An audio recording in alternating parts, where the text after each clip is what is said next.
There is something just so poetic about a movement called Stop Killing Games that everyone, including its own creator, thought was dead, only to come roaring back to life stronger than ever. And yeah, I know I've covered this before back with the EU petition and approaching its deadline, and a lot has happened since then. I was in Army basic training from August to December and ultimately was medically discharged, but I have been, let's say, disconnected from this whole saga. But now that I'm back, we need to talk about what went down and some big news that has been coming out of the Stop Killing Games movement. Because this story, it's got everything, guys. Like a YouTuber punching way above his weight class, a cryptocurrency scam using the movement's name, industry lobbyists coming out just swinging, and parliamentary debates, a major AAA game shutdown that proved the movement's entire point, and an ending that nobody, especially not Ross Scott himself, saw coming. So let's catch up on what happened to Stop Killing Games, because this might be the most important consumer rights victory in gaming history, and it's not even over yet. All right, so let's set the stage. In late June 2025, the Stop Killing Games European Citizens Initiative had been running for almost a year, and it had stalled at around 450,000 signatures, significantly less what was needed in order to force the European Commission to respond.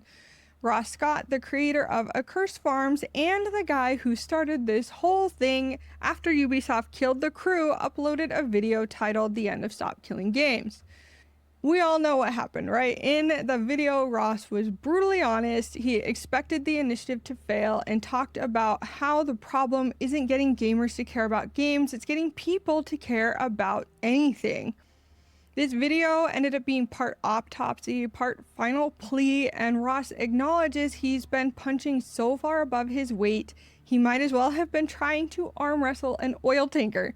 He originally expected maybe 30 to 40,000 more signatures tops, and the fact that they got to 450,000 was already a miracle for a mid-level YouTuber with a primarily American audience trying to rally Europeans to sign an EU petition. But here's the thing about declaring something dead in public. Sometimes it pisses people off enough just to prove you wrong. Contrary to Ross's predictions, support from the initiative did explode after the video dropped. And it turns out that when you give an honest, vulnerable assessment of a situation and explain why it matters, people respond. Content creators like Moist Critical, XQC, Asmongold, PewDiePie, Jacksepticeye, and many others, including consumer rights activists like Louis Rossmann, all publicly supported the initiative. Even Nikolai Stefanata, a vice president of the European Parliament, signed it. On July 2nd, 2025, the UK Parliament petition crossed 100,000 signatures, guaranteeing it would be considered for parliamentary debate. One day later, July 3rd, the EU petition hit its required 1 million signatures. Ross immediately warned that they needed more because signature validation would reject invalid entries. They set a new target of 1.4 million to account for the inevitable rejections, and they hit that. By July 20th of 2025, that petition did reach 1.4 million signatures, with the petition closing on July 31st. The end count for that was 1,448,271 signatures. But of course, nothing in this story is straightforward. There was a cryptocurrency scam using the Stop Killing Games name that Ross had to publicly distance himself from.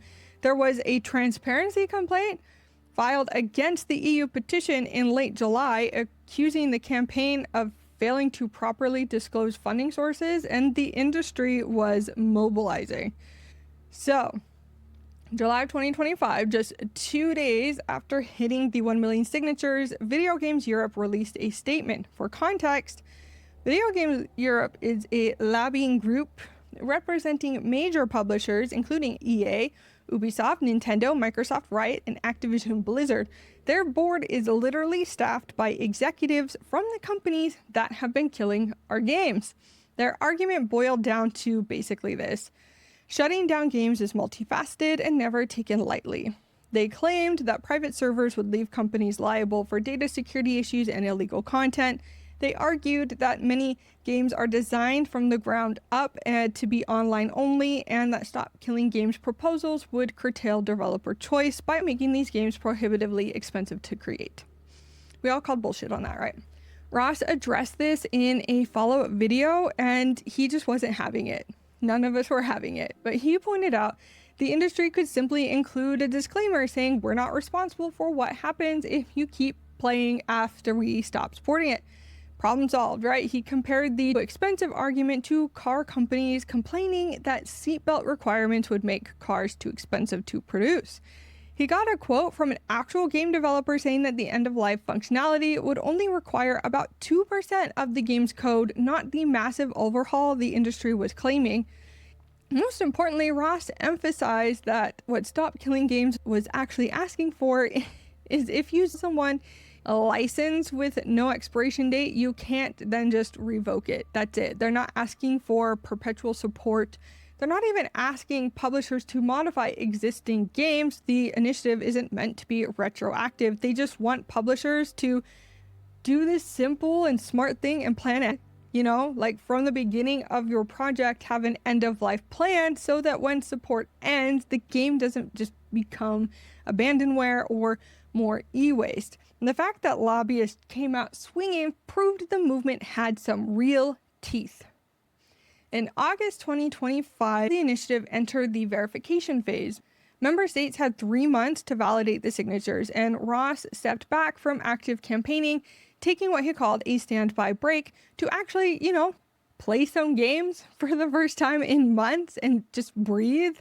And then in January 2026, the results finally came in. Out of nearly 1.5 million collected signatures, 1,294,188 were verified as valid. That's an 89% validation rate, significantly better than the typical 10 to 15% rejection rate for these initiatives. Some initiatives see rejection rates of 20 to 25% and still proceed. Germany led with 233,180 verified signatures, followed by France with 145,239 signatures. The initiative reached the minimum threshold in 24 member states, which is way more than the requirement, which is currently 7. On January 26, 2026, the initiative was officially submitted to the European Commission for examination. The Commission now has until June 27th, 2026 to meet with the organizers in detailed discussion, hold a public hearing in the European Parliament, and present an official response outlining what actions, if any, they intend to take. So this is huge, guys. The Commission is legally obligated to respond. They're not allowed to just ignore it. The UK, however, did take a very different path. Their petition ended up with nearly 190,000 signatures. On November 3rd of 2025, the UK Parliament held a Westminster Hall debate on the issue, and it was very British. Let's just say, nothing against you Brits, but about 20 MPs showed up, and Labour MP Ben Goldsborough opened the debate. Multiple MPs spoke passionately about consumer rights and game preservation. Pam Cox, MP for Colchester, argued that digital ownership must be respected and that current consumer protection laws are insufficient. Henry Turnfell talked about the cultural importance of video games. They cited examples like The Crew, Anthem, Babylon's Fall, and even Lawbreakers, a game that I imagine would have been popular with certain members of the previous parliament, which was a truly savage dig on their part. And the government's response to all of those very impassioned and valid and supportive statements was basically no thanks. They claimed that implementing end-of-life plans would create harmful unintended consequences with extended development time and higher costs. They pointed out that online video games are often dynamic, interactive services, not static products, and that maintaining them requires substantial investment over years or even decades. It's almost like they didn't listen to anything that they were told. But they did say they'd continue to monitor the issue and that existing consumer protection laws might already require companies to keep games playable if they've led consumers to believe they'd work indefinitely, but they made it clear no new laws are going to be coming. Look, I'm not surprised. UK Parliament petition debates are mostly performative. They're barely attended and rarely result in actual policy changes. The real action was always going to be coming from the EU, where consumer protection laws actually have teeth. And, perfect timing, we can talk about Anthem. BioWare's 2019 live service disaster finally shut down on January 12th, and EA announced that shutdown back in July of last year, giving players about 6 months notice. So premium currency purchases were immediately disabled, so at least there's that. And the shutdown happened just 2 weeks before the Stop Killing Games initiative was officially submitted to the EU Commission. So the timing is almost poetic. I mean, here's this AAA game from a legendary studio, cost over $100 million to develop, and it just ceased to exist forever. No offline mode, private servers, way to preserve it. Even though they do have that built in there, we were able to confirm that, but nope, it's just gone. Like, some players couldn't even reinstall it to say goodbye because the EA app was glitching out, and the only workaround was installing it from a physical disc if you had one. So yeah, Anthem was a flop. It was received poorly, had rocky development, but as the Techdirt article pointed out, if there's one thing that is true in art and culture, it certainly must be that we learn absolutely as much from failure as success. And the official Stop Killing Games Twitter account responded as well, saying, "One man's trash is another man's treasure. The customer should have the final say as to when they're done with a game, not the company." Anthem shutdown became the perfect case study for everything Stop Killing Games has been fighting for. Now, I mentioned earlier that Ross pretty much wrote off the United States as a viable arena for this fight.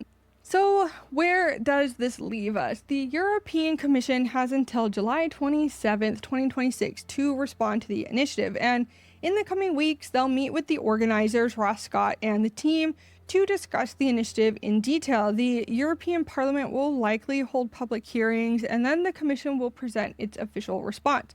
So here's what could happen.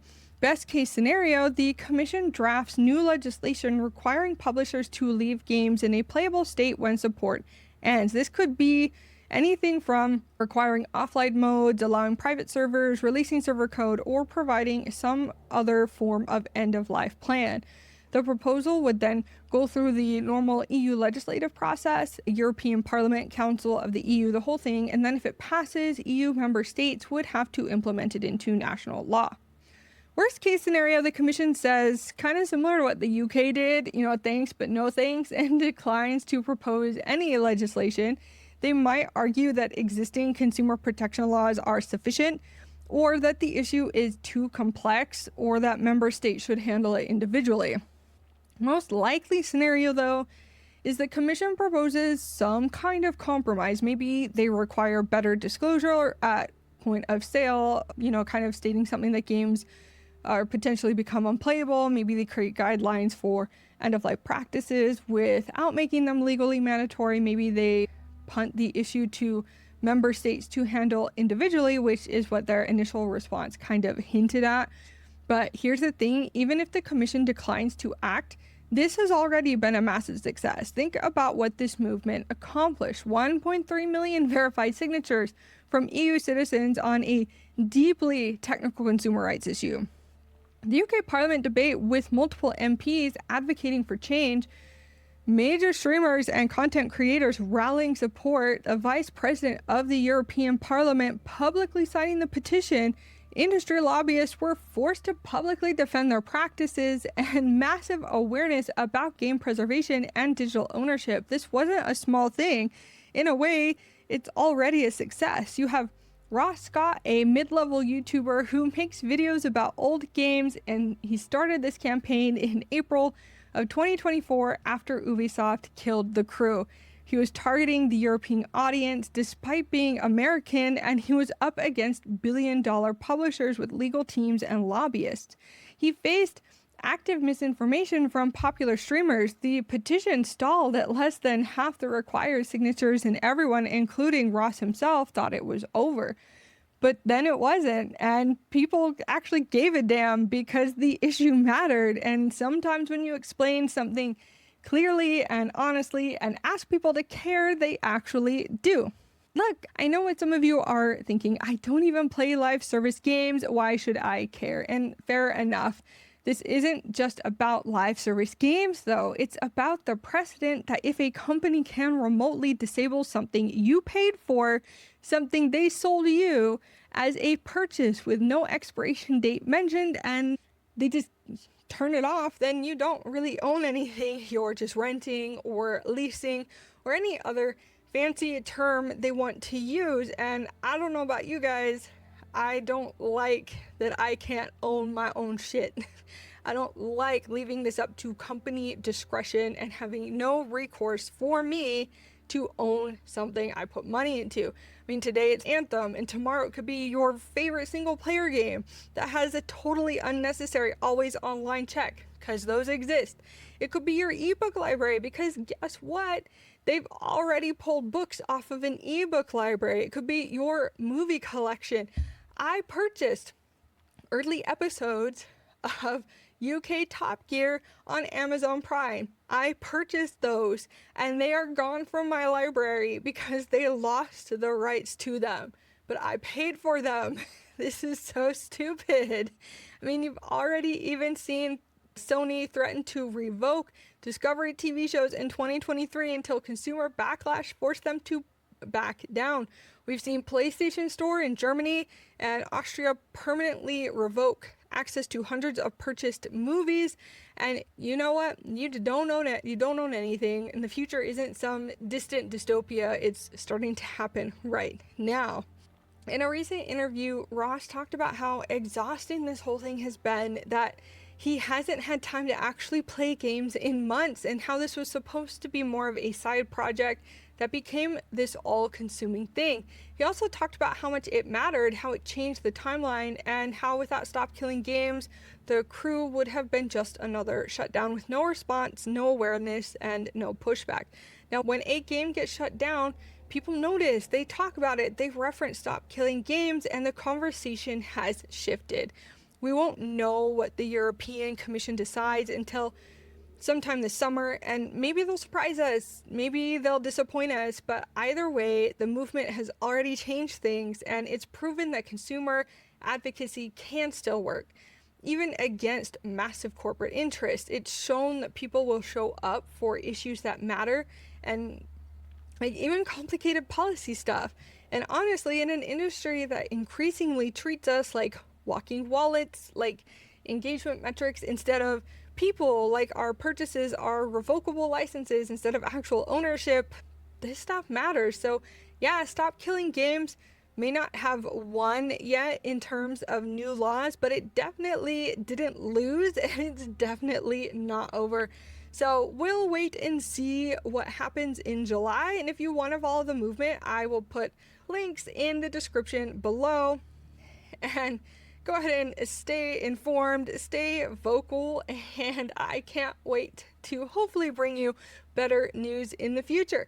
Anyway, that's all I've got for you today. Thank you so much for watching this video. I hope you have a fantastic rest of your day, and peace out.